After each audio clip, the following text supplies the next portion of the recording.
Have you ever fried a ribeye in bacon fat? What? Yes. And how is that? Amazing. Amazing. So it sounds better than. Does it taste better than what it sounds? Because it sounds fucking wild.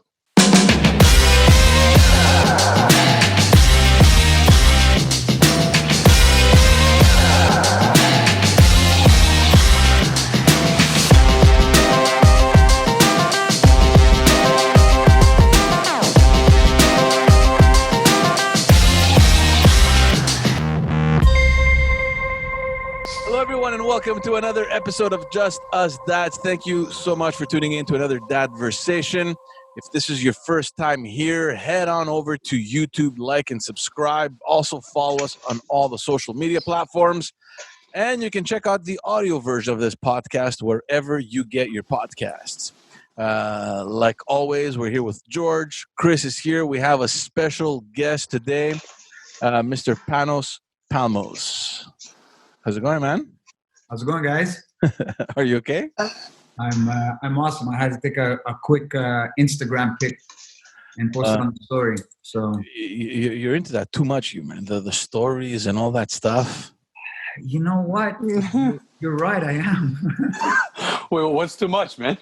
Yeah, seriously, George. What is considered too much? No, there's no such thing as too much, but there's a lot of stakes on those posts, man. There's a lot of sticks. Yeah, that's true. It's very true. Coming from a guy that owns 2 fruit stores, so yeah, it is. Tell me the. No, but that's the oxymoron. You own fruit stores and you're eating steaks.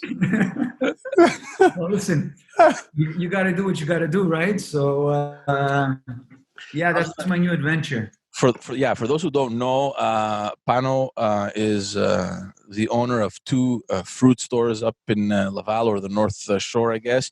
But you're doing the carnivore diet. We spoke about that on the phone the other day when you called. Correct. Yeah. What the hell is that? Carnivore diet is basically a diet that's based on eating anything that comes from an animal, pretty much nose to tail. So hence carnivore, right? Hence carnivore. So basically, no fruits, no veggies, no carbs, zero carbs, olive oil, no seeds, no nuts.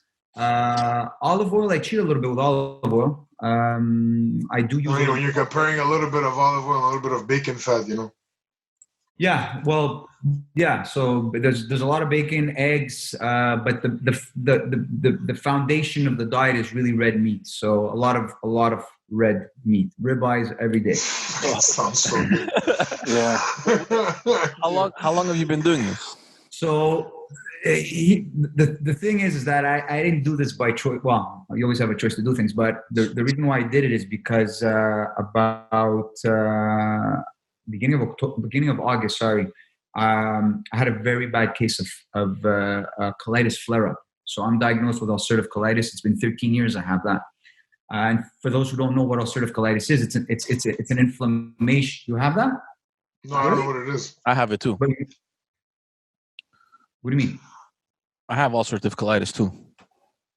You serious, George? I didn't know that. Yeah, Wow. It's been 2, 3 years, 4 years. But I mean, I don't feel anything. I mean, I don't know. Like, how is it on your end? Like, when you're talking about flare up, like, first of all, explain to everybody what an ulcerative colitis is. Okay, so ulcerative colitis is, from what we know, is an autoimmune disease that, for some reason, your immune system attacks your colon for reasons we don't know. And my ulcerative colitis is really towards the end of my colon. And once in a blue moon, I get what we call a flare. And during flares, it's basically major cramps in your abdominal area, even a little bit lower, and running to the bathroom, diarrhea maybe 20 times a day, and with bloody stools. It's not fun, guys. It's really, really a shitty disease. So has it always been like that though for all 13 years? I'm asking for myself now because I don't have any of those symptoms. It gets worse and worse. So obviously in the beginning, the first couple of years, it's not that bad. I don't want to scare you, George, because everybody has it's unique to everybody, right? So it gets. I remember my first flare up, guys, was like, wow, like I was hospitalized, and then it just every year I used to get one every, let's say, year and a half. And now I get them, let's say, every 6 months, right? So it's just, you're on meds for the rest of your life. Are you on meds? No. The doctor had given me some. I didn't take them. Okay. It was anti-inflammatories, but look, I had blood in my stool. Well, it wasn't blood in my stool. I was bleeding when I was shitting, and I'm like, okay, that's not normal. I thought it was Hemorrhoids. Hemorrhoids. Yeah. But no, it was ulcerative colitis. But and they don't know, like you said, it's still very unknown, right? Because it's like this gray zone between Crohn's and I don't know what else, right. colitis. And what you see, I always question doctors. I always said, well, listen, I wasn't born with this. I eventually developed this. So could it be something that I'm eating that's really, really bothering me? Yeah. And doctors are going to tell you, no, it's not. Just take the meds, take the meds, take the meds. So I was on meds. I've been on meds for like almost 13 years. And in August, I was hospitalized with, again, a flare-up. And the doctor came to see me in the room and said, listen, your meds don't work on you anymore. We're going to have to maybe look at meds that are, stronger. Humira, Remicade, which suppress the immune system. And once you start on that, it's not ideal, right? So I went home and I was like depressed. I was like upset. And what happened was I started Googling, and then I fell on this actually YouTube channel of a woman that said that she cured her ulcerative colitis using the carnivore diet. And 3 months prior to that, I had met one of my good friends. His name is Gideon. I hadn't seen him in the longest time, and our kids were playing soccer together. And he shows up at the field, and I couldn't even recognize him. I'm like, hey, Gideon, where's the other half? So Gideon is a big guy. He had some weight to lose, and he lost like crazy amounts of weight. I was like freaking out. He's like, yeah, I did the carnivore diet. And my first impression when he first told me that, I'm like, you're crazy, dude. Carnivore diet, your cholesterol, you're like a walking heart attack. He's like, you know what, dude, I'm tired of people saying that. Just look it up. But I ignored it. But then when I fell on that, yeah. The YouTube person you heard, was it Jordan Peterson's daughter? No, okay. So it was, I can't remember her name, but she actually has a YouTube channel, but she led me to that video of Jordan Peterson and the Joe Rogan podcast. And I listened to Jordan Peterson's daughter, Michaela, who had very bad arthritis, that she went on the carnivore diet and it disappeared. And then I just kept reading up. So the next day, I'm like, fuck this. I'm on this carnivore diet. Like, I got to pick my poison. Either I'm gonna die with colon cancer, or I'm gonna die with cholesterol. I think cholesterol is better. So let me just try this, right? But I was so desperate, guys, that and I don't know if you guys know this, but I had tried everything. I had tried every single supplement in this world. I've tried, well, not in this world, but I've tried a lot of supplements. I went to naturopaths, osteopaths, like I tried to find alternative ways to this because I wasn't happy with the answer I was getting from the doctors, which was, no, you're going to live with this forever. It is what it is, and you're going to take meds. So I started on the carnivore diet. I didn't take my meds. Like, I stopped taking meds, and I went on the carnivore diet right away. And 4 days later, I had no more cramps. I started feeling better. I started feeling like I had more energy. I used to get migraines, guys, probably once a week. My migraines disappeared. Diarrhea went away. Blood went away. How long have you been doing this? I've been on this since August 3rd. So almost 3 months now. Right. Almost 3 months. Yeah. I lost weight, but for me, I was eating like crap during this whole coronavirus. My wife, as you guys know, was pregnant, and we would just sit on the couch and pound all kinds of garbage. And basically, the carnivore diet is an elimination diet. You're eating basically what our ancestors ate for millions of years ago, right? Yeah. So what's the science behind this? Like, there's no sense. The logic behind it is eating what we ate forever. What is it that we ate forever? We've been hunters forever, right? And gatherers when we couldn't hunt, right? And we all... He's pretty much saying that it's pretty much lodged in your DNA. Hundreds of thousands of years of eating that. And there's very little people that develop allergies to meat. Who's allergic Does to it meat? have No something one. to do with the bacteria cultures? But also, Yeah, I but mean, that's everywhere. the other thing is, I mean, is this something that you're going to do for what 3, 4, 5 months and then go back to like regular diet, or is this basically going to be your diet going forward? So here's the crazy part, guys, about this diet. The crazy part is that I don't crave anything else. I don't crave any carbs. I don't crave any sugar. I don't crave none of that. So what's my plan? My plan is to stick with this as much as I can because I'm feeling good, right? And eventually I'll introduce some fruits and maybe some vegetables. I'm reading about how some vegetables can do you harm, how some vegetables are not good if you have conditions like myself.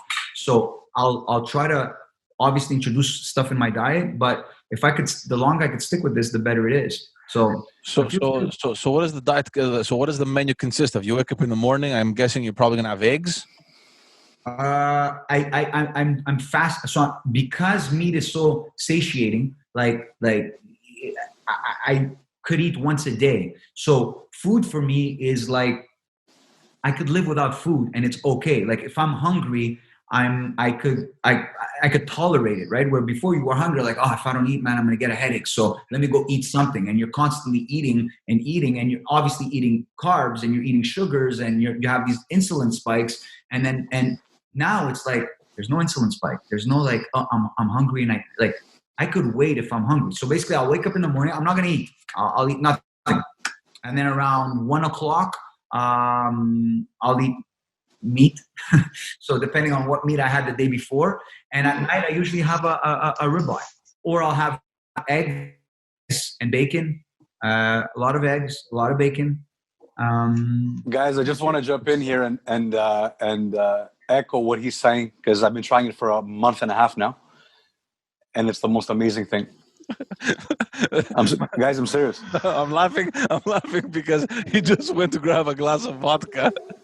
No, I didn't go. No, it's water, man. Oh, it's water. Okay. Water, yeah, it's water, man. Yeah, there's no vodka, and I haven't drank, guys, and not even a sip. Actually, I'm gonna lie. My brother got engaged. Oh, nice. Congrats, brother. Which one?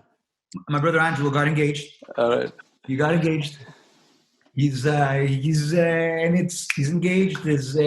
He's full force. He got engaged. They're pregnant. Oh, right. So he did. My brother is like, boom, boom, boom, buddy. Just get everything done. All in. And I had a sip of champagne, and you know what? It was like, nah, I'm not gonna risk this. So I just stayed away from it. I didn't even have. Sorry. In terms of feeling, I think it's one of the best because I've tried many diets. You guys know, and I yo-yo a lot.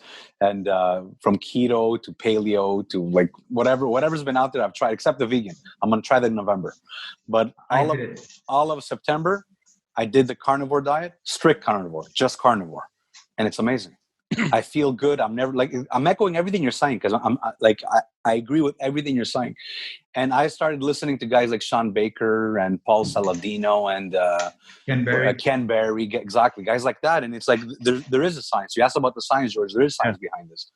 And what Panos was saying about the elimination diet, it's true because what you're doing is you're eliminating everything but meat. So then you can kind of construct it. You can add it back. So let's say you just start with the base, which is meat, and then you add the garlic and it bothers you. You know you shouldn't eat garlic. Let's say you add the tomato and the tomato skin bothers you. Well, eliminate tomato. And you kind of build on that, and then you get to a point where you're still meat-centric, but you add the things that don't bother you. And honestly, guys, I'm telling you that my skin is better, my sleep is better, I feel better, I'm never hungry, I'm very satiated. So look, I'm just listening, and I second everything you're saying because I tried it. Let me just tell you this, Chris. I'm going to interrupt you. Go for it. The Morning Wood gentleman is out of this world. Morning Wood guy is to the belly button, and I'm not kidding you. like this is like I haven't had these morning woods. You just turned everybody. Everybody's gonna be a carnivore tomorrow. Pano, I told them like my Fridays and my Saturdays are what I do. They don't believe me. Now they believe me. Like it's insane, guys. I don't know if it's the creatine and I don't know. I'm not a doctor. Like people ask me sometimes medical questions. I'm guys, I don't know. But let me tell you how I feel. This is what I feel on it. Now it might be for you. It might not be for you. I don't know. But because dude, that's some good information there, man. I'm not talking about the boner. I'm talking about the rest of it. the only problem, because I've been hearing a lot about this, and from you, Chris, a lot, and from a lot of other people, and it's been really tickling my curiosity. It's just a very expensive. I've been reluctant to jump in, man. Well, it's expensive, of course. How would you guys recommend somebody jumps into this? I've been trying to piece it together in my head. Here's the best part, dude. You know, people tell me, well, how do I do it? Dude, just eat meat. Like but you said meat, but there's also eggs, so you could have eggs as well. Yeah, I heard somebody was saying they don't have eggs. No eggs, just also don't have eggs. Don't have the eggs. You need fatty cuts because what's important to understand is that you're not having any sugar. So how are you fueling yourself if you're not having any carbs, right? Mm-hmm. So you're basically replacing your carbs with fat because you can't get energy from protein, right? So you got to get energy from somewhere. So you're basically getting it from fat. So yeah, man, you have that ribeye. There's fat on the ribeye. You scoff it. You eat it, dude. You just go for it. I've had 35 steaks this month. I've been doing this about. I'm serious. You're saying it with this guilt-free, man. When I talk about steak, I feel so guilty, man. Before the podcast, I sent 2 steaks to Pano. I just took the pictures of the 2 steaks and I sent them. And I had 2 steaks. I do a story every night. And you know what? One of the reasons why I do stories is to hold myself accountable, right? Yeah. So I do it just to make sure that I have it, right? Because people are counting on me to have the steak. Can I ask more questions that other people would probably think of? What do you put? Are you allowed to season? I usually do. So basically what I do is I take the ribeye, or usually it's ribeye. I love ribeye. So I'll take the ribeye, a little bit of Canada, we call it a rib steak. So you want to make so your salt could stick to it. Oh, sorry? In Canada, we call it a rib stick. No, rib eye means no bone. No bone. I'll do bone. I'll do a ribeye with a bone. You don't like grabbing that bone with your hands and just oil. The oil goes here. You get the dark stuff from the barbecue here on your cheeks because you're eating the bone. The char. No, but what do you season it with? You said just salt, man. Honestly, just salt. Are you allowed to use other stuff? Listen, you're allowed to do what you want. There's being very strict. Like you could basically, there's the lion diet, which is part of carnivore, which is basically salt, red meat, and water. So that's really, really extreme. I'm not that extreme, so I started incorporating, adding a little coffee. Like I'll have coffee in the morning. That's fine. Oh, wow. Coffee's off the menu too. Well, for the very strict carnivore, there's different very layers. Strict carnivore. I did 30 days no coffee, and then now does it give you better results? I'm talking about the results. When you're talking about coffee, if you're having coffee, does it give you less results? I haven't seen a difference for me. So for me, what was important is really my main focus on doing this was really to control my colitis as much as I could without meds, which I am, and then getting rid of the migraine. The migraine. You said 13 years. You must have been a really young man, man. Yeah, it hit me. You must be a little pissed. You must feel a little bit like zeroed out here, man. Listen, you know what? Look, I'll tell you the good stuff about having ulcerative colitis, because it's not all negative. The best part about ulcerative colitis is your weight. The fact that, dude, I could wipe my ass so fucking clean. You got the techniques you don't know. Wipe your ass, and I guarantee you're gonna have the cleanest ass out there. Give me one sheet. You know the trick about wiping your butt? Let me tell you something. You could wipe it from chota going all the way up, right? But you can do that 100 times.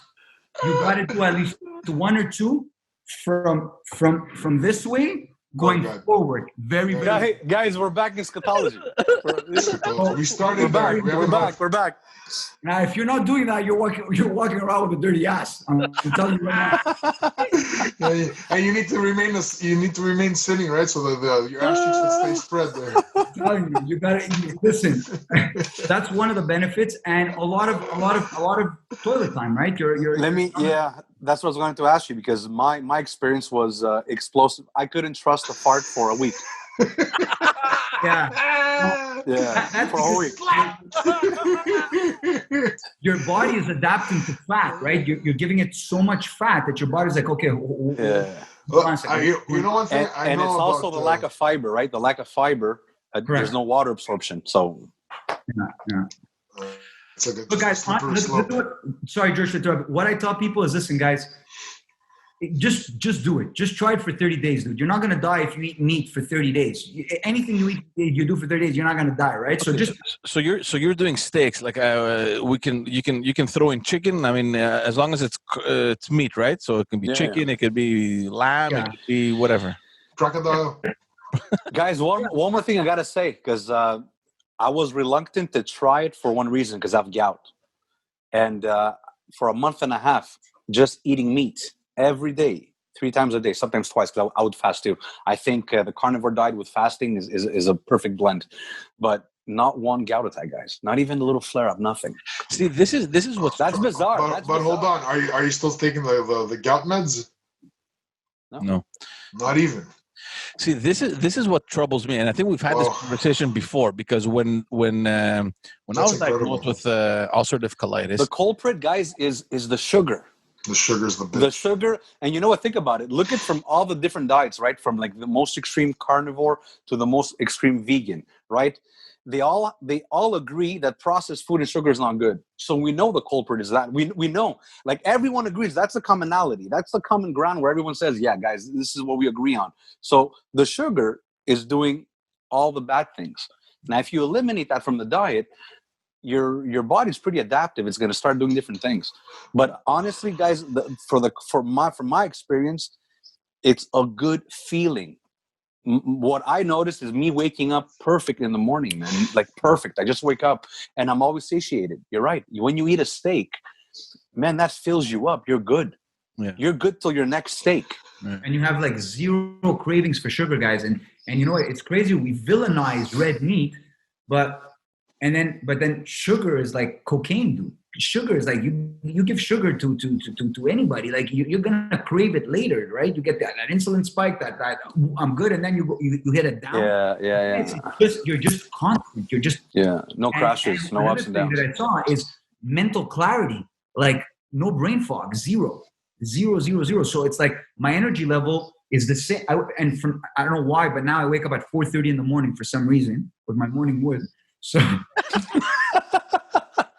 And it's my energy level is the same up until I fall asleep at let's say 10 p.m. Yeah. It's amazing. Yeah. Look, this is what I was saying, because it is a good feeling. When I was diagnosed, the first reflex, obviously the doctor said, I'll put you on meds, whatever, anti-inflammatories, try these out, let me know how it goes. And I didn't even go to the pharmacy. I didn't take them at all.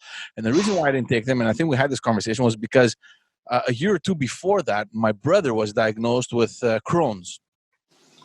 Like he was horrible. Like it was a bad case. Like the guy, a lot of pain. He couldn't, And he went to see this naturopath who cannot even exercise his practice in Quebec. He's out in Ontario, I think, or I can't remember where.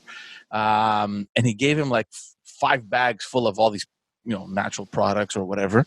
And he followed his. I can't remember for how long he had to do it, and it cleared. Like it cleared. The guy, he was perfect. He didn't have any pain, nothing, right? And so the reason I didn't take the meds, I called my brother and I go, did you ever follow up on your Crohn's? Did you ever do another colonoscopy? And he's like, no. I'm like, can you do it? I just wanted to be sure that what he did was effective, right? And I think he did one recently. He did some end of last year or something like that. And he's clear. And his doctor could not understand what happened, because the minute you get one of these, quote unquote diseases or whatever, it's like they tell you it's for life. You're stuck with it, right? So And I was reluctant to take the medication for that specific reason, because I had seen my brother do something completely different and he got cured 100%. Now you're doing something that, it seems that it's going well. And I'm like, fuck the meds, man. I'm not going to take them. Why would I? I don't want to create that dependence on them. And it's important not to denigrate science, but you see that modern day or Western medicine is under scrutiny right now. Like, people are second guessing it. Not in terms that it's not correct, but there's other alternatives, and we're seeing that a lot. You're seeing that with science everywhere. But Pano, how often do you go? Do you do a follow up, like to a colonoscopy, like to check it up, or? Look, I do a colonoscopy a year, so once a year. But you see, my experience with a naturopath was the opposite of your brother's. So I went to a very famous naturopath here in Montreal. We're not going to say any names. Yeah. It cost me a fortune. He gave me a bunch of products. Basically told me not to eat red meat. Red meat is highly inflammatory, and put me on this smoothie, yellow smoothie with this salad that I would chop up. It would take me forever to do. Anyways, I did it for 3 weeks. 3 weeks, guys. My colon was so inflamed. When I went to the emergency, they told me, if you would have continued on this, we would have had to remove your colon. That's how bad it was. Mm-hmm. So, you know what? Yeah. Everything's different. You got to just try to figure it out on your own. You know what I mean? Like, I'm not, like, if your brother did that and it healed or cured or is keeping his Crohn's under control. No, but he did a colonoscopy and it was clear. Like, they could not understand what happened. You understand? That's awesome. Of course, it's awesome. It's awesome for him. But that's what led me to say, you know what, screw it. I'm like, forget it. But I haven't really looked into other stuff. I mean, but at the same time, it doesn't really affect me. I feel zero pain. Time to time, usually when there's anxiety or stress or whatever, I'm going to poop blood and then I'll know. Okay. But it's always associated to that, to like something stress related, And that's why I asked you how long it was and how it started for you, because these are indications that I should be looking into. It's funny because when I was diagnosed, I was still working in politics, and I think it may have been maybe even 2014. We were in an election year, and I'm sitting down, and the doctor is like, well, it's usually associated to stress. I mean, what kind of work are you in? Are you usually stressed at work? I looked at the guy and I'm like, listen, man, there's a fucking election coming in a couple of months. What do you think? Yeah. But but other than that, I mean, I haven't really felt like anything bother, like that would bother me. Look, I think the importance is, and this is, I guess, my experience as well, and me kind of like reading up on this a little bit. But I think what a lot of people are agreeing on is that it's almost on a case per case, and you have to really listen to your body. So there's nothing wrong with experimenting a bit, like whatever. You definitely shouldn't harm yourself, but you got to experiment a bit to see how your body reacts. Every body is different, and you'll know deep inside. You'll know. Your body will tell you. See, the first time that I heard about the carnivore diet was when Joe Rogan announced it. Like, because I follow Joe Rogan, and he did it a couple of months ago. Actually, it wasn't that long ago, end of last year or something like that. And that's when I first heard of it. But he didn't do it for long. I think he did it for 60 days or something like that. Joe Rogan is actually, he just did an amazing podcast right now with Paul Saladino, Dr. Paul Saladino. It was really, really good podcast. It's like 3 hours long, but Paul Saladino is like, he's like he's amazing. He's amazing. Yeah. So he's Joe Rogan did it. Joe Rogan is mostly meat based, so he consumes a lot of meat, but obviously eats other things also. But he's mostly I think he said it somewhere. He's like 80% or something like that meat. Yeah.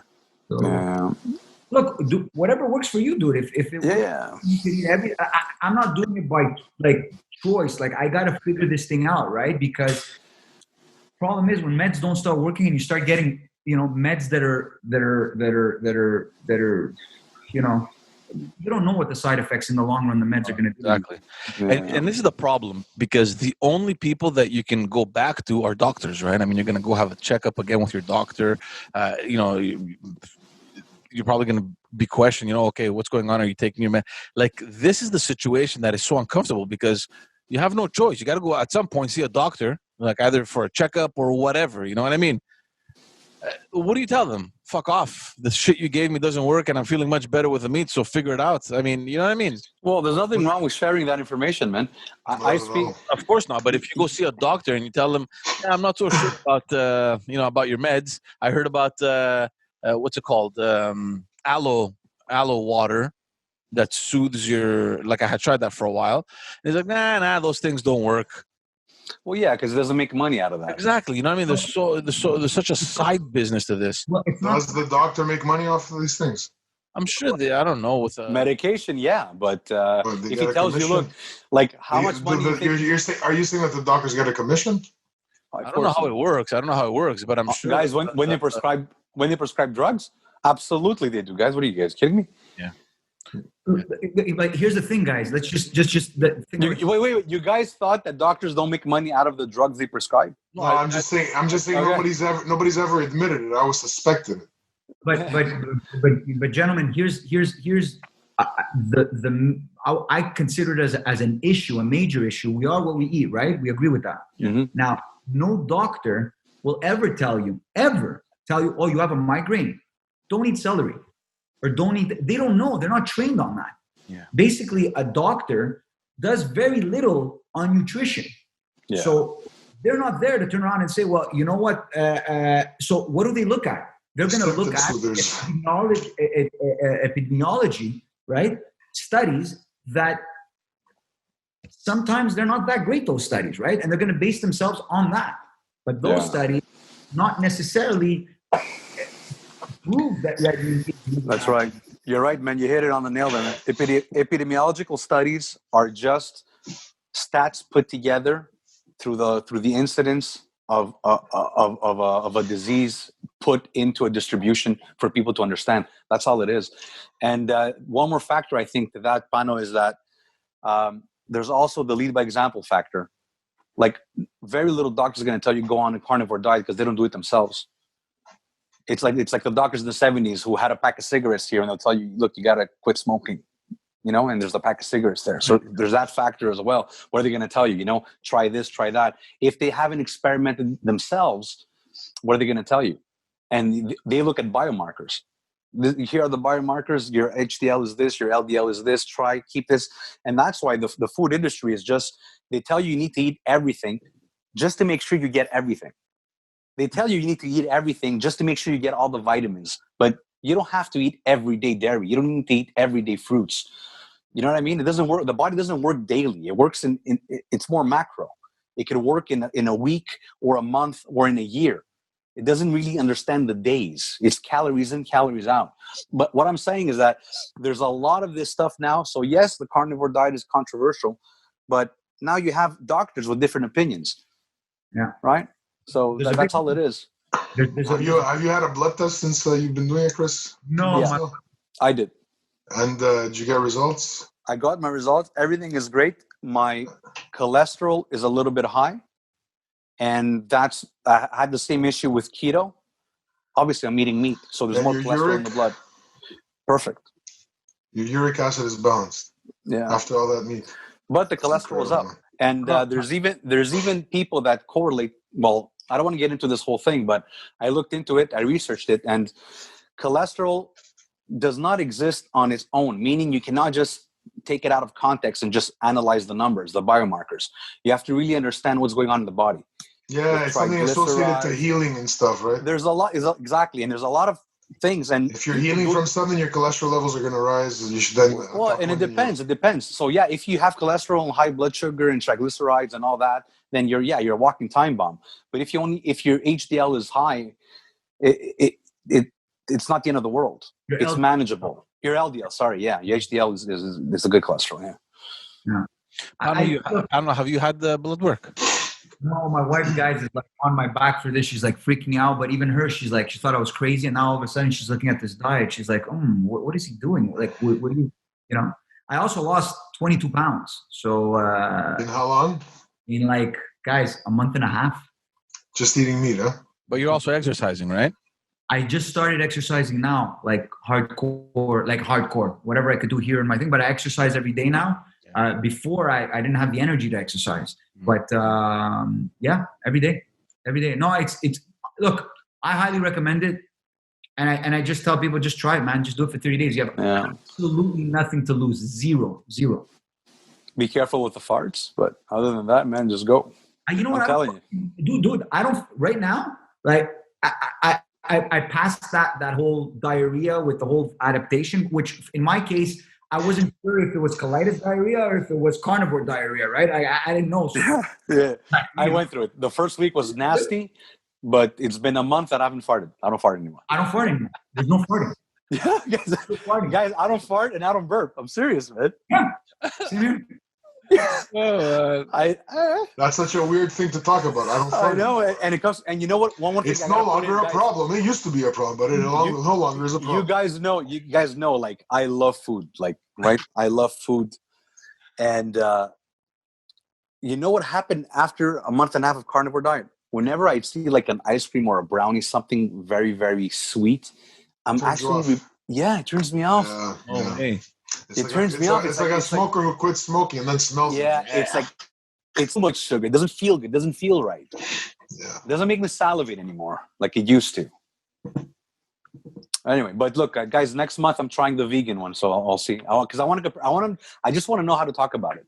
Yeah, but is it enough time for you to? Well, how long have you been doing the carnivore? You said 3 months? A month and a half. Oh, a month and a half. 3 months is Panos started doing it. Yeah. Actually, we met at a restaurant, and I just had a big plate of loose meat, and so did he. Right? He had a steak. Yeah. But no, guys, it's give it a try, man. And you know what? Look, don't be fooled. Don't be fooled with this misconception of the majority is always right. Yeah. Because if you really go back into history, the majority is almost always wrong. Your Galileo was the only one. Your Socrates was the only one talking at a point. Isaac Newton was the only one saying what he was saying at a point, right? So I'm not saying that, I'm not comparing these new guys, these advocates of the carnivore diet to Galileo, but I'm saying that it doesn't mean there's no truth in it.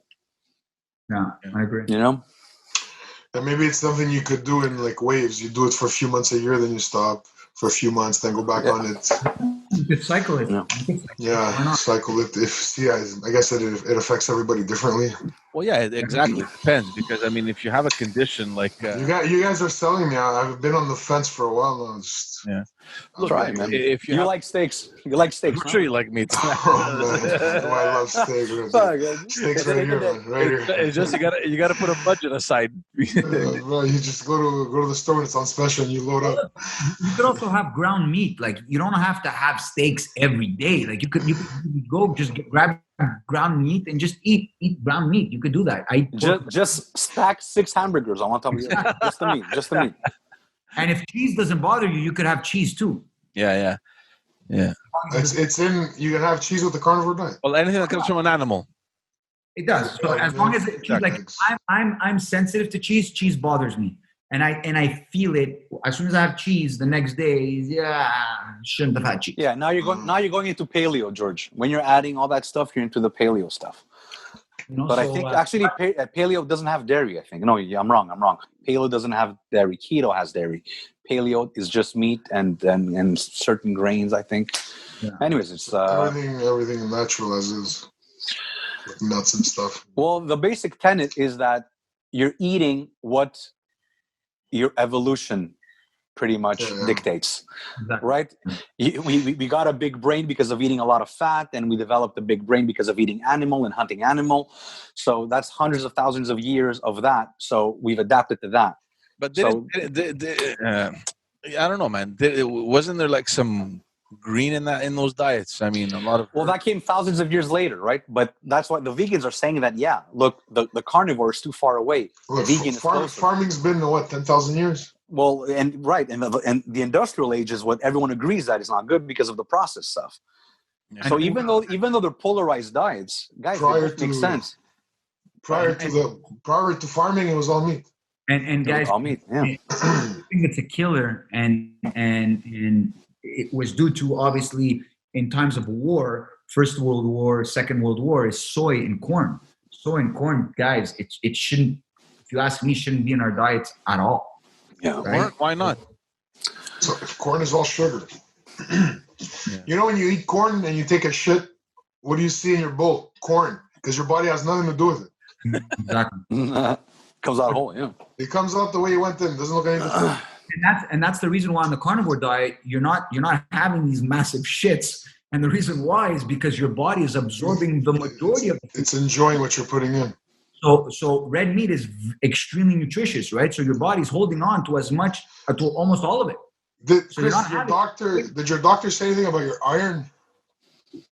Perfect. Well, listen, when you have ulcerative colitis and your iron is really, really low, It's low you're because feeling you're bleeding. So it's helping you in your case. And in my case, man, my doctor's very open-minded.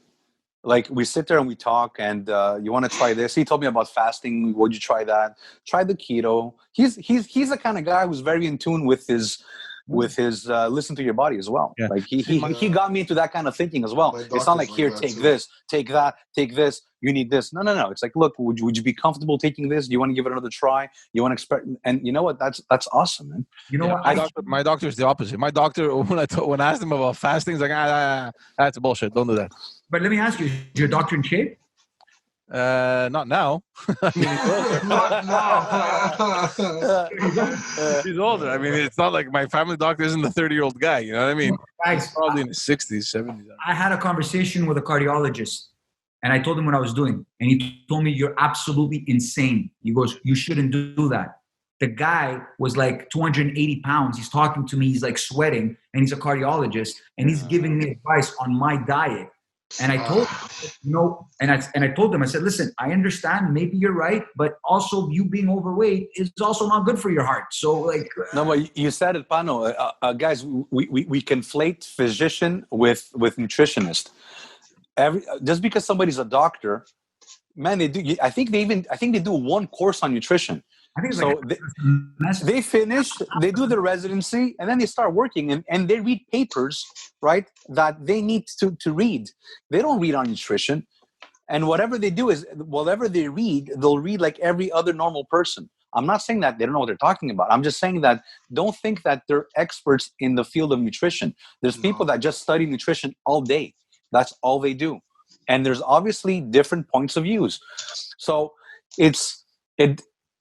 you tend to believe what you want to believe, and you tend to find truth where you kind of see it fit. But I think that the good thing about the social media and all that stuff is that it's exposing ideas like that.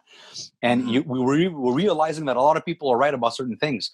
And it's no longer it's no longer white and black. It's everything's in the gray area. And there's a lot of people that know what they're talking about it. And you know what? They know what they're talking about. And it's interesting debates. So you cannot just say, "Oh, he's right because he said it." That doesn't work anymore. I find that's what I feel. Right. There's a lot of people that could be right on different topics, and there's people that could disagree. And not only that, you could disagree and still get good results. I believe that if you do a vegan diet, you could optimize your health. But I also believe if you do a carnivore diet, you could optimize your health. Both work. It's a different route. I think look, if you do vegan and it works for you and you're healthy and everything is all right, good for you, man. If you're doing a carnivore diet, if you're doing a bagel diet for whatever, and it's working out for you, good for you. That won't work though. I don't know. Maybe you hear all these diets. There's like all these there's the fruit diet. There's like there's all kinds of diets. And you know what? The only reason I think the vegan diet is not catching up because I think that, like I said at the beginning, I just wanted to finish that what I was saying. Even though carnivore and vegan are polarized, right? They're opposites. It's based on similar principles. Very little food, the same food. Don't mix a lot of stuff. Avoid the sugar and avoid the processed food, right? But I think the reason the vegan diet is a little bit more trendy is because of the dogma. Yeah. Veganism is dogmatic, right? It's we want to save the animals. We shouldn't be cruel to animals. It comes with all that. The planet. Exactly, the planet. It's also what he said about red meat having the bad reputation. Yeah, it's that. It's controversial. The opposite is the best option. In a lot of these studies, guys, if you look at who funds the studies, like when you look at a study, you also got to look at the study and say, okay, well, who funded this study? Like you're my study, bro. No, but like he's convinced. George is starting on Monday. But like I gotta go to the grocery store. the study on fiber. Hold on. I gotta go to the butcher. You gotta have a good butcher friend, my friend. And I know a couple, so don't worry about it, George. I'll give you the hook. You guys eat a lot of lamb. Yeah. Fearless. You're not worried about anything. Man, I love lamb. You know what, George? If I said I'm going to try this for a month. It's been a month and a half. Now I just started adding some vegetables because eventually I want to try the vegan. I just want to contrast both to see what's better for me. What about lobster and stuff? No, but the whole reason why I tried this was to see if I could get gout or not. Yeah. No, that's exactly because the whole idea, the whole scare was don't eat meat, avoid you meat. shocked me when you told me you haven't even had a little bit of I think also, Chris, if I'm not mistaken, I think gout is also the combination of meat and sugar. That is what yeah, you see, sugar is always there. Sugar. Yeah, sugar is always there. Now, gentlemen, you guys wanted to do this tonight, and tonight is what? What is tonight? Thursday. Debate. The presidential debate. Really? Yeah. How did you tie this in? Or not? What a great segue. It makes total sense. Enough about me talking. Enough about Carnivore. Let's talk about somebody else's colitis. Oh, fuck. The U.S.'s colitis. Oh, man. You're following the U.S. Elections? I follow, yeah. I follow. It was his way of saying, let's get off this call so I can go watch. No, it's his way of saying, let's talk about this because it's crazy. You know what, guys? That's what he wants to say. It's absolutely insane. I think this is by far the craziest election that's coming up. This is it's nuts. Like, there's no, I think it's actually fact. Look, it's the craziest election that I've seen ever in my life. I don't think we're gonna see another one like this. I think so they need Vince McMahon, the ring, the microphone, and let me tell you something, brother. That's what they need for this to be a full circle here. So you know what, guys? I'm curious. You know what? What are your thoughts on this? What are your thoughts on the situation that the U.S. is going through right now? I worry for them. Let me answer this one. Can I just answer this one very quick, just to set the tone a little bit for the rest? It's so crazy that we can't even talk about it. Yeah. That's how crazy it is. No, you could. The problem, what Chris is probably thinking is that it has become so polarized that regardless of what you say, regardless of your opinion, you're going to get such a massive reaction. And massive, I mean, like in terms of number, right? Like you're going to come out and say whatever you think. You're going to get the opposite reaction by so many people because it has become like this very polarized thing. Exactly. Yeah. I said that I enjoyed. You could either be one or the other. I said to somebody that I enjoyed the book Art of the Deal. I think it's a great book. It's a Trump book. Yeah. Okay. I think everyone should read The Art of the Deal if you're in real estate or if you want to learn how to negotiate or whatever. I almost got shot. So I think that's the biggest problem. Well, that's the crazy part, man. It's like, dude, even if I say something that might sound pro-Trump, it doesn't necessarily mean I would vote for Trump. But yet, you can't. And you know what? It's nuts, man. It's like it's. But it's the same. I just feel like defending him all the time because everybody hates him. No, it's not true that everyone hates him because it's the truth the other way around. You come up with anything that resembles socialism or liberalism or whatever, you get the opposite too now. Like, I mean, this is the thing right now. It's become very, very polarized. Yeah, and what sucks is that the political class knows this. Like they see it and they're playing into that. So what I'm following, the way I see it is that, like in the first debate, Trump had a whole problem denouncing white supremacists. Yeah, white supremacists and fascist groups. And it's not because he didn't want to, it's just because right now it's his voter demographic. It's to that extent that it's gotten polarized, the same way that Joe Biden could not say anything against Antifa. And he came out and said, Antifa is not a terrorist group. It's not a group. It's not it's not a mobilization. It's just an ideology. No, it's not. They fucking blocked out Seattle. They blocked that. It's like a 5-block radius, dude. They blocked it out. Oh, they called it whatever they called it. So, and they're playing into this because they know that, look, this is what it is. Our society has become so polarized, so divided. Yeah. They find different ways to win votes. I need to play into that the same way that Trump is playing into the right. Big problem is that in U.S. politics, and especially during election, you had that middle ground of undecided voters that is so huge right now. And see, everybody's looking at the polls. They're like, "Oh, Biden is ahead." I don't know, man. I'm reluctant to say who will win or even to predict, because in 2016 people were wrong, and that's because that middle ground of undecided voters had grown so much that it was so difficult to predict. Now it's even bigger. And that's what it is, because it's what you said, George. It's so polarized that once upon a time that classical liberal was in the middle. And he could have swayed left or right because he was dead in the middle, right? They were both in the middle. That's right. They both touched the middle, and that's right. Yeah. Now they're so extreme that what's left is a chasm. You have nothing. You have zero commonality. You're either this or you're that. You're red or you're blue. You're up or you're down. It's or you don't relate at all, and which pretty much will cause people not to go vote. They're like, look, I don't know who to vote for. Not voting is voting.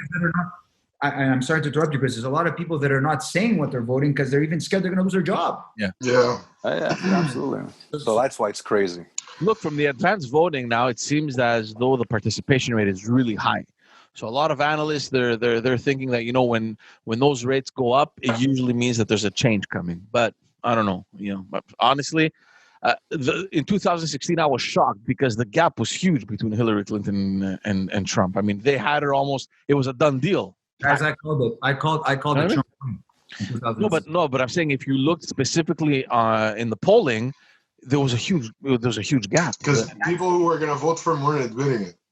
And well, here's the thing. The thing is that a lot of people didn't really like Hillary. You understand what I mean? So it's like, but a lot of Democrats don't like Joe Biden either. Maybe not as much as they didn't like Hillary Clinton, but at the same time, you know how many people I've spoken to, like, fuck, of all the candidates, this is the guy that we found. Like, this is the guy. But that's what crazy guys. Oh, it's all of America. These are the two people, Yeah, man. I pity them. The superpower of the world, and these are the two best candidates. Yeah. It's mind-boggling. It's wild. You know what? Okay. You know what? Trump is no good. Whatever.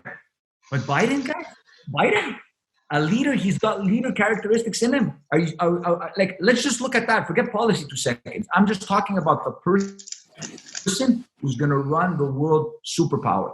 Look at this guy. Is this guy a leader? Once upon a time, because I've seen, you've seen all these old clips, and like he's been in politics for a long time. So once upon a time, he probably had that posture. When he was VP, that guy was super sharp, man. I don't know if you guys remember the vice presidential debates back with Obama, where he was debating against Sarah Palin. Fucking guy was sharp, man. This guy was like, he was so good. The years that have passed since then have really done a lot of damage to this guy. And, it's like, I mean, look, it's age, right? It's age, but he's not the guy that he was back in 2008 and 2012. I mean, that's just the truth. The funny thing is that if this was happening in Canada and I had to vote, so I'm happy because I don't have a dog in the race, right? And I'm glad I don't. I could just talk about it like subjectively, like the way I feel, my opinions and whatever. I'll say certain things, or I might not say certain things. But let's say this was Canada and I had someone, Mr. X, that has been in politics for 45 or 40 years, has managed to do nothing. And now I'm going to give him a chance to run the country. And 40 years he's done nothing, but everything that went shit, everything that's shitty with the States, it was because of Trump. For me, that's funny. It's laughable. Yeah, but it's not necessarily that he hasn't done nothing, right? I mean, this is the tricky part about U.S. politics. There is so much focus that is shed on the office of the president that people don't really pay attention to what's happening in each state, what each senator is doing for their constituents. George, the narrative is that Trump stepped into the U.S. and destroyed everything. Like, he managed to destroy the whole country. Yeah, but that's Chris. Nobody else is responsible. Yeah, but just Trump. That's Exactly. That's the narrative every 4 years. Yeah. You screwed everything up. It's all his fault. I'll tell you what worries me about Biden. What worries me about Biden is that he's very negative towards the coronavirus. Do you think he has colitis? Maybe. Maybe. That's why he was locked up in his maybe. But it's not giving the American people the hope that they need right now with the coronavirus. You understand what I mean? That's one of the things that bothers me about him. The way he's campaigning it's showing him that, you know what, this virus is so bad. It's so bad that you know, we got to close everything and we got to wear this mask. And I don't know if the American people want to hear that. Just to add to that, Panos, it's a good point. And you know what? I think the problem, I believe the problem with the pandemic, the COVID, is the people in the middle pretty much live their lives, do whatever they can, and they're doing it right. The people that are too afraid are ruining it for everybody. And the people that are not afraid enough are ruining it for everybody. And that's the Trump and Biden position. Biden is overly scared, paranoid, which creates a bad mentality, right? And a hysteria and alarmism. And Trump is too nonchalant. Oh, it's okay, it's fine, which creates the other extreme. And this is definitely an issue where you got to be dead in the center. Yeah. And this is the issue where you got to respect everyone and you got to just do it right. And you know what? No hoax, forget that. It's just at least respect that somebody else might be afraid. Now, I'm not saying you're not going to give up your liberty because somebody's afraid. Like my freedom doesn't end because you're scared. But at the same time, you're in a society and there's rules and there's regulations and you got to follow them. Yeah. So that's what's happening in the U.S. It's always the extremes. It's like pro-gun, against gun, pro-abortion, anti-abortion. So basically that's what it is. Yeah, it's totally polarized, and in the middle you got space, you got nothing, no commonality. I'm gonna throw this out there. Is it maybe a way to conquer the U.S. by dividing them? No. By who? There's a lot. There's a lot. Yeah, listen, Chinese. You cannot have war right. Like who's gonna go into war right now and start throwing armies and missiles and stuff like that? Turkey.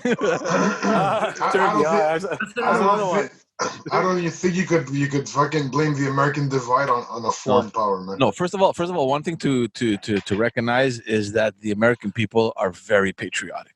Like very patriotic. Like imagine a hypothetical situation where you have the U.S. today, where it's so like polarized, where they would be threatened by whatever. In a split of a second, it would be one America proud. Let's go. You know what I mean? The last time that I saw something like this was back in 2001 with the September 11 attacks. George W. Bush was president. It wasn't as polarized as it is now, but there was a lot of, you know what I mean? He had a hard time. That first mandate, towards that end of his first mandate, it wasn't going well for him.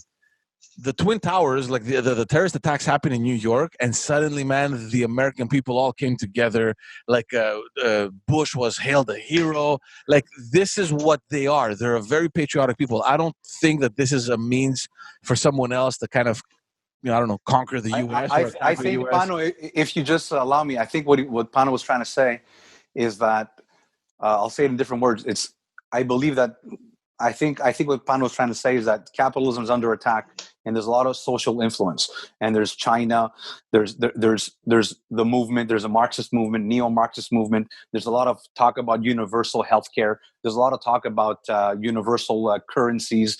So there is some influence. And if you look at the universities today, there is an indoctrination of Marxist theory. And there could be an influence because, but today capitalism is under attack. Yeah. Somehow, all the freedoms that capitalism has given people think it's a bad thing. And the problem with that, it's fine. It's fine. Let's tweak it. Capitalism is not perfect. Obviously, there's flaws, but it's given so much. So instead of let's try and fix it. But what you don't want to do is try to replace it. Because when you replace it with socialism or communism, any kind of totalitarian government, man, we've had 100 years of experience with this. And 100 million corpses later. So we've done this experiment. Now, do people want to do it? People still want to do it because it's very dogmatic and they're indoctrinated. But you know what? You got to think that, hey, let's just reform capitalism. You know what I mean? And think about it. A lot of people who had the biggest followers when it came to what's his name? I forget his name. The Democratic Socialist. Buttigieg. No. U.S. The older guy. Sanders. Yeah. Sanders. It's all young people. This is the guy who used to say there's no need for millionaires and billionaires. Then he wrote a book, became a millionaire, and now just says billionaires. So it's guys like this, man. And this is a democratic socialist, meaning he believes in Marx. He believes in Marxist theory, and instead of having a revolution and a struggle, he wants to bring socialism through a democratic system. Guys, that's scary stuff for the U.S. It's fine for Venezuela, and look at Venezuela now, right? And it's fine for other countries. But I find that ideology. That's why the election is an ideological election, guys. So you're right. One side is people that are very patriotic, but on the other side, you have globalists. You have people that don't believe in borders. You have people that think that it's all one humankind, or like Trudeau says, people kind, right? He says the people kind because human has man in it. Guys, this is crazy stuff, man. I'm telling you, this is populism on both ends, and it's a very crazy time. And you know what? When we can't speak logically, and we're not able to share our ideas and opinions, and have a nice debate, that's where the problem is. The day the U.S. is going to be safe and it's going to be all right to say what you feel is when a Democrat is going to say that Republican is right, and when a Republican is going to say that Democrat is right on that issue. And you don't see that today, and that's the problem. It happens. You just don't see it. Well, yeah, you don't see it. Well, that's what I mean. Yeah, I know it happens. I'm just saying that it's not popular. Yeah. I you know what, Chris, you bring up good points. I agree. It's just now everybody's divided. I don't know, man. I just, George, you said what happened with the Twin Towers. You're absolutely right. They came together, but now with the pandemic, they're doing the opposite. Yeah. I mean, it's the opposite. They're not being united for some reason. You understand? This is where the united and work together. Now it's not. It's like right, left, black, white. Like. Yeah, and it's what's happening, man. Because in the other countries, I think we've spoken about this before, maybe on camera or off. But most countries, the older countries, have a broader spectrum. Like there's left and there's right, and then there's a lot of stuff in between. The States was always like on the right, slightly on the right, but you know what? You didn't have the extremes. You never had extremes. So this is the first time we're actually witnessing the extreme right and the extreme left. If you go into Germany, even in Greece and Croatia, there's always been extreme right and left, always. Yeah. In Greece, there was extreme left in parliament, and there was extreme right in parliament, and now they're all in jail, right? Yeah. No, seriously. Yeah. So this is the new thing for the U.S. because it was always centered right? What is the U.S.? It's a big business. It's a corporation. It's a capitalist society of freedom of transaction, and I could do whatever I want with anybody else, limited government, limited law. And that's what's under attack. So the patriotic guy doesn't want to give that up. Your guy in the South doesn't want to give up his gun. And it's not for self-defense. It's because he doesn't want a Stalin. No, it depends who you ask, right? I mean, you look at Ben Shapiro. I don't know if you guys follow him. This guy's convinced that we need our arms because there's a revolution coming, and we need to attack whatever government is gonna, I don't know, come and take away our rights and freedoms. Dude, I don't doubt that. No. Well, are you crazy? Oh, you know what? I think he said it, but if the Jewish people in World War II had guns, there wouldn't be 10 million dead. So you know what? Maybe it is a little far-fetched, but you know what? If the Russians had, there wouldn't be 30 million dead. If the Romanians had, if the Cambodians had, so there's a lot of ifs there. Yeah. So it's not a stupid comment, George. Don't just like dismantle it like too quick. Yeah. But you compare. There's usurpation government. There's totalitarian governments. Actually, there's more totalitarian governments than the democratic governments. No, it's right now, you mean? Well, in the history of the world, yeah, we've had more dictatorship than government by democracy. So you know what? Democracy is under attack. Okay, but protect yourself. Maybe it's not a bad idea. Well, a lot of people are talking about a North and the South again, another war. Yeah, but you're referring to examples in countries that didn't have the democratic stability that the U.S. has, right? I mean, Cambodia. Yeah, but that's what's under attack now. Yeah, but I don't think you can compare it. I don't think you can compare. No. I'm saying it could be far fetched. I'm just saying don't say that that's a stupid comment too quick. Chris is saying fundamentally the amendment for guns is to protect yourself against extreme government who's going to take away your rights, and this is a way to maintain your rights. That's all it is. Okay. From an extreme ruler. In the U.S., are you serious? The U.S. Not a terrible idea, George. I don't like guns either. It's just crooks and criminals like unarmed victims. Okay, usurpacious governments, totalitarian governments like unarmed citizens. It's just psychology. There's nothing else. There's a reason why Stalin was like with the army and like this steel, a man of steel, or Mao Zedong. There's a reason for that. It's all psychology. There's a reason that Hitler was able to use propaganda to get all the Germans to be on his side. So it could turn, guys. Hitler was how many years ago? Do the math quick. 15. 70. 60, that's not a long time ago, man. That means it could be another crazy Hitler. And you know what? People are calling Trump Hitler, and you're trivializing Hitler. You're belittling the word Hitler, the Nazi, because the real Nazi right now is the guy from Turkey.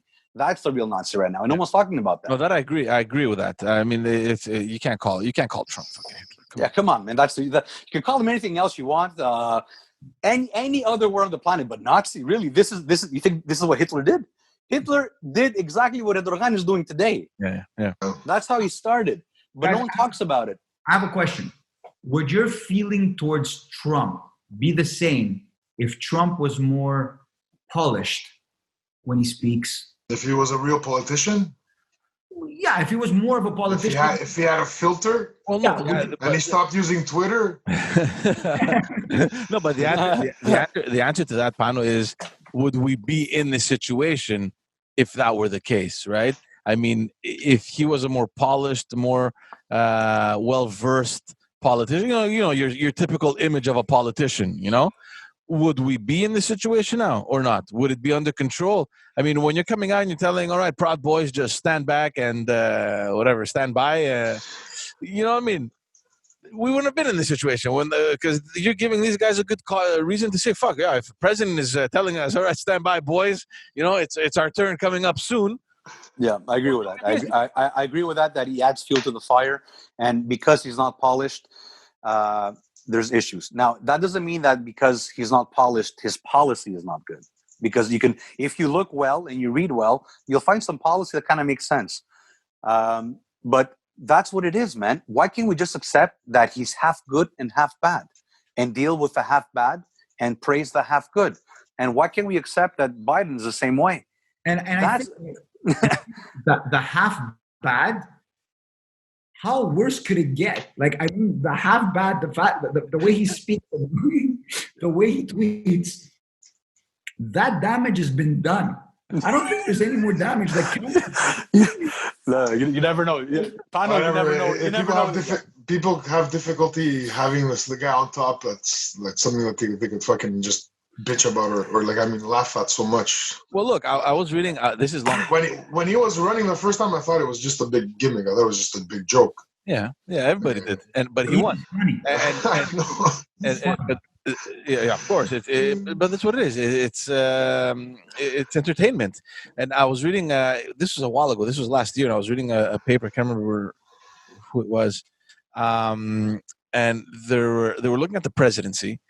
And exactly what you said, Pano. Like it's gotten so fucking bad to the point where it's so consistent that in the back of our minds, it's normal, right? Think about it. Like the guy wakes up in the morning, tweets some fucking bullshit, I don't know, and we're like, look, it's normal. Like this is not normal. Like it's not supposed to be normal, and he's made it normal.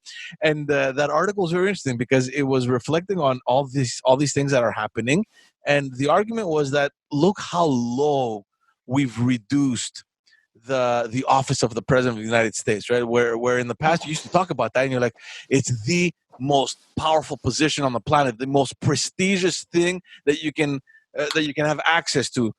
And it's this guy now that has it. And it's funny because this year you have like Kanye West announcing that he's running for president. Like it's like where are we headed here, man? It's like, come on, guys. And it's that's democracy, man. Of course. And I'm not knocking it. I'm not knocking. I mean, everyone that aspires to be there has the right to do so. But at some point, it's like No, but you see, we found a flaw in democracy. But it doesn't mean that democracy is not a good system. It just means that it can't be perfect. So we just have to deal with the imperfections of having that. But any system can be perfect, Chris. That's right. I know. I know that. I absolutely know that. You know what I mean? Any sales process, and I'm talking about systems, processes, whatever you want to look at it. But there's always going to be flaws, right? It's how you manage those flaws that will make one system better than the other, one process better than the other. And what makes it dangerous is looking for the perfection. The perfection is what messes everything up.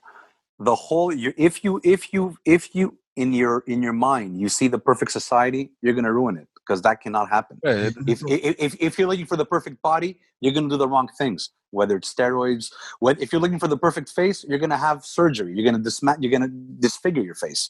So the perfection, going after perfection, is the problem. That's where the problem is. Because obviously there's no system that's perfect, and that's why. Because I'm an advocate of capitalism. I think capitalism is a good system, and it's under attack. And it's under attack by the people that have really profited from it. Think about it. You have to be. Look, if you're in a place, in a country where you can say that the president is an idiot, and you could publicly say that, man, you're not oppressed. Man, you're in a good place. Exactly. Yeah. You're in a great place, buddy. Like, you know what? You should be grateful. You go say that in Turkey. We'll see how that works. Yeah. Go. Somebody yawned in North Korea. Somebody yawned during a funeral. And that's it. I won't say what happened to him after, but somebody yawned, and that was it. So it's like, you know what I mean? I just find we're confused. I just find it's just confusion, a lot of emotion, very, very little time to sit there, digest the information. You know what? Our emotions aren't really educated. And you know what? Everybody judges Trump emotional, how they feel about him, based on how the perception makes them feel. Yeah, they don't look at more as they don't look at it in a political way, or let me look at facts. It's almost like he's the devil. He's the this, and I have almost no opinion on him politically. But it's almost as stupid as saying, like, let me go listen to what people say, and let me hear somebody trash him, so I could repeat the trashing. But just to tell you, I almost have no political opinion on him, but and I see people who do it, and it's like there's people that just love him too much, and there's people that just want him to like burn the ashes. It's the same way. When Trudeau was running, I asked my mom, I go, Ma, who are you going to vote for? Or Trudeau's or Trudakos. I go, why, ma? Now, why? Inekuklos. Like, no idea about what, and it's basically that. It's emotions, it's feelings, it's, he looks good, he sounds like Canadian, no, he sounds good, you know what I mean? Like, it's... Your mom is an immigrant, and when she landed here, the best option for an immigrant was to vote Liberal, and that's it. She's part of that. She's on that Liberal team to the end. Liberals made her life great in Canada, so it's that too. Liberals the best way. Let me just tell you something. If my mom votes Trudeau, and I'm saying big words on this podcast, she will never see her grandchildren. How's that? Come on. Oh, get out. Now you're like those Trump guys with their guns. We're going to go to the polling stations. Guys, I'm not a big Trudeau fan. I never was. I never liked it from the beginning. I'm saying nobody on this podcast. Whatever happens. If I don't sell any more fruits and vegetables, let it be. No, but you know what's funny? Go ahead. Sorry. Go ahead. No, it is what it is. I mean, I never liked the guy. I never liked his leadership. I never liked what he stands for. Whatever. Don't get me started. The problem is I don't like him. The problem is that there's nobody better to overthrow this guy. That's the other problem. You understand what I mean? So it could have been Kevin O'Leary, man. It could have been Kevin O'Leary, Dragon's Den and Shark Tank. I love that. Remember that guy? He would have been like a Canadian Trump. No, but you know what Trudeau is, guys? I don't know if you ever thought of this. Trudeau is like teacher. No, he's a drama teacher, obviously, but it's not about that. It's about, like, let's say you take 95% of the people. 95% of the people are able to have a 30-second political discussion. Some people could go to a minute and a half, and then after that, there's no more knowledge. So it ends there. Trudeau's that. Trudeau's that guy. Trudeau's that guy that you'll meet in the street and it's like there's 30 seconds and that's it. Then there's nothing else. There's no more depth. And that 30 seconds has been rehearsed in front of a mirror. Exactly. That 30 seconds is rehearsed and there's a wire.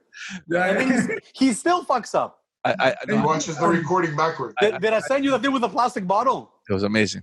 Guys, that was amazing. I can't believe you just The paper bottles. He's buying the paper bottles now. The paper ones, yeah. But I can't believe that you just saw this for the first time. This was a clip playing in 2019 during the election last year. But you know what? There is some good in Trudeau, man. You know what? If a lot of people like him, you know what? I respect that part of him as well. Yeah, but at the same time, you know what? Do you want him running a country? Maybe not. But democracy is that. So we have to just accept it. Look, one thing's for sure: the guy took advantage of a period where, like George or Panos said, there was really no opposition. You know, I mean, then that's what it is, man. And good for him. Good for him. You know, is it his fault the other parties didn't have the right leaders or a leader in general, because the Conservatives didn't have a leader for a while to take him on? No, okay. So yeah, no, you're right. You have a point there. Right. But it's okay. Look, I know the guy. I know the guy personally. I mean, I've worked with him. He's not a bad guy. You know, it's just that, you know, maybe him being the leader of a party happened too soon. I don't know what it is. It's just that I think it all happened way too quickly. You know, and I would love to have I think the word you're looking for is way too easily. Easily, no, it's never easy. It's never easy. I mean, don't forget, like you're with no resistance. It's easy. Yeah, look. I personally think, knowing Pano, and I've worked with Pano, I know how diligent he is. Like you have a lot of good, positive stuff about you when you work. You wouldn't hire him, not even to put fruits on the shelves. Well, I'm serious. You wouldn't. I know you wouldn't. You would say, no, I'm sorry. I'm looking for something else. You would say that. Look, let me just tell you something. Right now, it's really difficult to hire people. Okay, so let me just tell you. So he would take him. Here's the thing. Would I have him run my store? Never. That's the difference. I wouldn't let him run your store. I would fire him for you. Look, it is what it is. But how now that you mentioned the store, how are things? I mean, I was gonna say you're lucky. I mean, nobody's lucky in these circumstances. But I mean, you know, you're in the kind of business that had to stay open, and I guess it's good for you. But at the same time, I mean, you know, we're all in the middle of a pandemic over here. But how's everything going? It's been it's good. It's not like the first wave where it was absolute chaos and craziness. It's good. We're open. Both stores are doing really well. Saint Eustache is a little bit more of a challenge because it's a smaller one. It's a smaller store. So there's a little bit more lineups, a little bit more people waiting outside, but we're taking precautions, guys. Honestly, we're taking it serious. So we gotta protect our customers, and we definitely need to protect our staff. So it's not free for all. We try to keep it controlled. I've been to some stores, like some even major stores, which is absolute pandemonium. There's and I mean, and customers appreciate that. They like that. So, can I ask you a serious question? It's not going to be serious. It's not going to be serious. I want to ask you a serious question. Two questions. I have two questions. Number one, do you tell your customers you're carnivore? No. Okay. Would you be willing? Is the next potager going to be potager meat market? You know what? I'm really. You could brand that, my friend. You could brand that. It will be amazing. I've started doing numbers on how like what would it cost, square footage? Is it profitable? I have a question too. You have zero meats right now. You don't have like a meat section. Yes, deli. Oh, deli. Okay. Yeah. Have you ever fried a ribeye in bacon fat? What? Yes. And how is that? Amazing. It sounds better than. Does it taste better than what it sounds? Because it sounds fucking wild. It's amazing. You look. You have that. Here's the other thing, guys, is that your taste for meat is don't forget, you're only eating meat, right? So the meat that you eat better be good. That's my issue. I can't eat out. I can't eat a steak out because it's shit. Like for me, it's like whatever. You know what I mean? So Because number You're one, talking about the quality or the how well they make it? not everybody uses good cuts, good quality. A lot of places where you go don't even know how to cook it properly, right? Especially you can't really go anywhere now. well, before they close now, right? So, but yeah, man, going back, a ribeye and bacon fat is awesome. Butter. But a lot of people advocating grass-fed, right? Which is another paradox. You have to eat your meat that's grass-fed. Yeah. No, but a lot of people are saying that if you don't have grass-fed meat, it's not as good. Look, you know what? Yeah, you got to follow. I looked at a couple of Let the cow eat the corn. You know Eat the cow. a lot of cows are grass-fed. They're just corn-fed towards the end so they can become fat. Fat. Yeah. Exactly. So Yeah.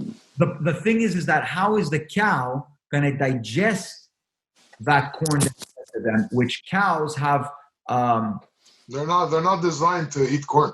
well, it's they're going to produce less linoleic acid than, for example, chickens will. So that's why red meat, even though it's corn-fed, is probably better than, for example, chicken, which is corn-fed, because their digestive system won't process it as good as the cow. Right. Works same thing. Okay. I think you've persuaded Panos to go carnivore Tuesday, not Monday. He's going to think about it Monday. Now I'm on the planning. I'm going to fit this into my life. No, this is what's gonna happen. From now, you got a plan. Sunday, from now big until budget. Sunday, from now until And another thing is I gotta plan properly because I gotta manage those fucking morning hard-ons. Oh, do we have a story, Pano? Pano. California, remember? Oh, I remember that. We haven't told you yet, but we're going to tell you one day. One day, George, we're going to do You've told me. I was there. I was the one who fell asleep. Yeah. All right. We'll see it for. We're leaving the suspense for everyone listening. Sorry, guys. Yeah, there's a couple of stories. Another time. All right. We're going to wrap it up. No, let's share one story, Pano. One story with me and you in college, man. Which one? We had many of those. We had a couple good ones. My two favorite are badminton and the showers. Remember the fucking showers? You guys got kids. Tread lightly. Me and Pano are naked in the showers after gym class, and there's no more water. Oh fuck! There's no hot water, so we're all lathered up in soap, and we can't. It's just too cold. We can't do it, so we're just waiting like this. No, but the crazy part is that we open the showers, and it takes some time for. We got all lathered. We have all soap everywhere, and this thing is not like we don't know what to do. Like, we go out. Like, what's going on? Did you guys use body heat? Oh man, it was a funny one. What would you guys? Honestly, wasn't it fun back then? Those were responsibility. Yeah. All fun. Not caring. But you know what I think about sometimes, and we could wrap it up with this. I think about are my kids are they gonna do bigger stupidities than we did? Like, doesn't that cross your mind sometimes? Like, bro, Pano, our kids are going to have a symbiotic life with video games. It's going to be one. You're going to talk to your kid, and he's going to be in the video game. He's going to be like, don't bother me. I'm in a video game. That's going to be our kids. They're not going to have the fun we had. Forget that. It's going to be a different fun, but it's not going to be as we used to get trashed and hit on girls and embarrass ourselves, they're going to be like, they're going to be texting each other and saying, oh, yeah. I can't believe you said that.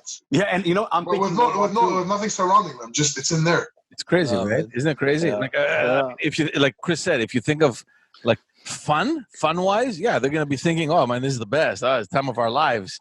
But when you compare the fun that we have or the fun that we had versus the fun that they will probably have, I mean, we both think we had fun, right? But if you compare both, it doesn't compete. I see it. It's superficial now, man. Even with my kid, he's like 11 now.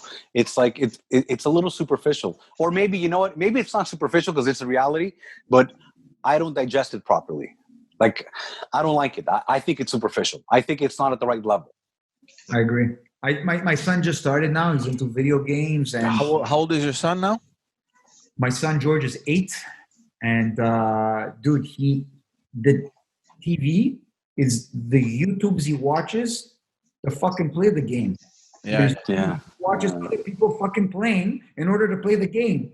Like, dude, watch some cartoons, man. Like Saturday cartoons. No, Dad, look at this YouTuber. Blah blah blah blah blah. Like, dude, what are you doing? And then he's gonna go play the game. You understand what I mean? Wait till he starts with the jargon and all this new terminology that you're never gonna hear. And wait till you see the words they use. You're like, what? Really? Eh? Oh yeah. Well, just wait. Like, I don't want to spoil it for you. Thanks.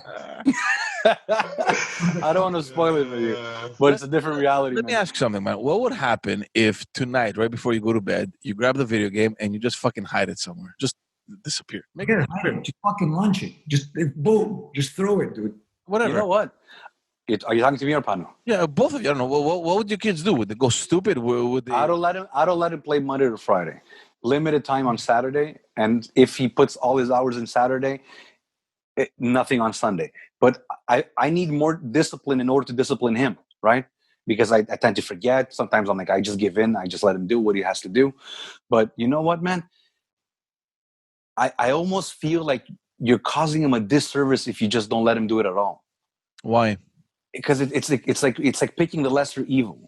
Like, you don't want him to be an outcast. You don't want everybody to talk the shit, and he doesn't know what you know. You don't want him to be left out of the conversations that they're having in order to really get along.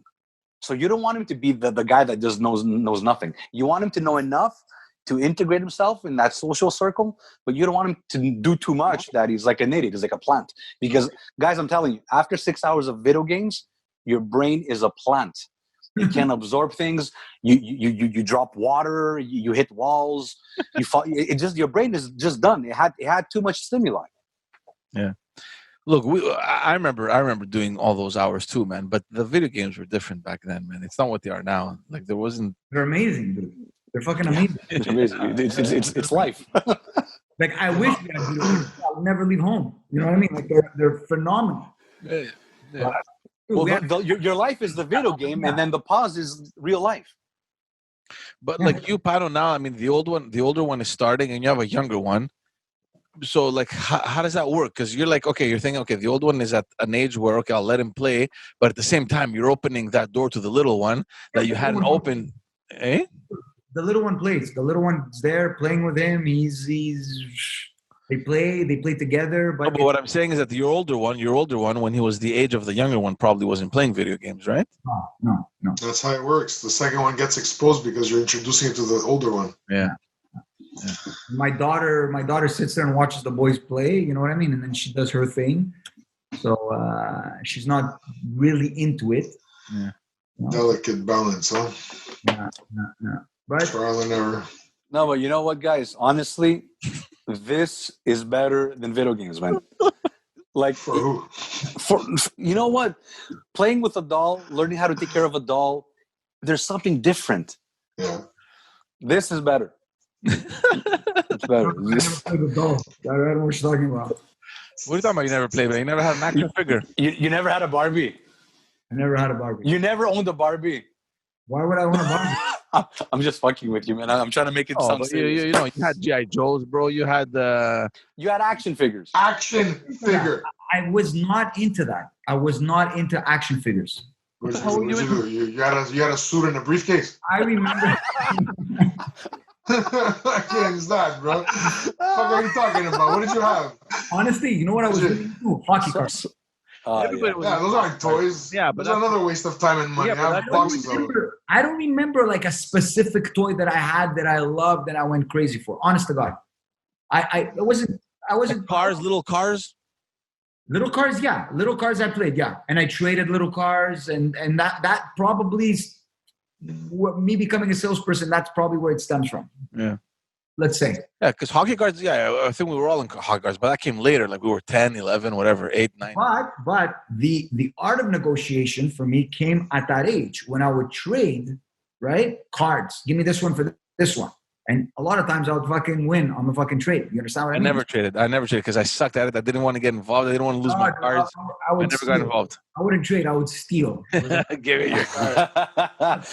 Pano, man, just to thank you for coming on the podcast. George is going to make you a ninja star. He's going to send it to you. All right. If you have a couple minutes, I can do it right now. Just an insider. Sorry, man. Yeah. But Pleasure. Yeah, man. We're gonna put an end there. Yeah, thanks for coming. We do appreciate it. Hopefully, you'll be able to come back. Yeah, everyone that's been watching, thanks for tuning in once again. You can follow Panos. He's all over pretty much every social media. You'll find him. We'll put a link somewhere so you can follow all his stuff and check out his stories full of steaks. Once again, follow us on all social media platforms. Follow us everywhere where you guys get your podcasts, and don't forget to subscribe, like, comment, and share. Thanks again for tuning in, and we'll see you all in the next episode. Ciao.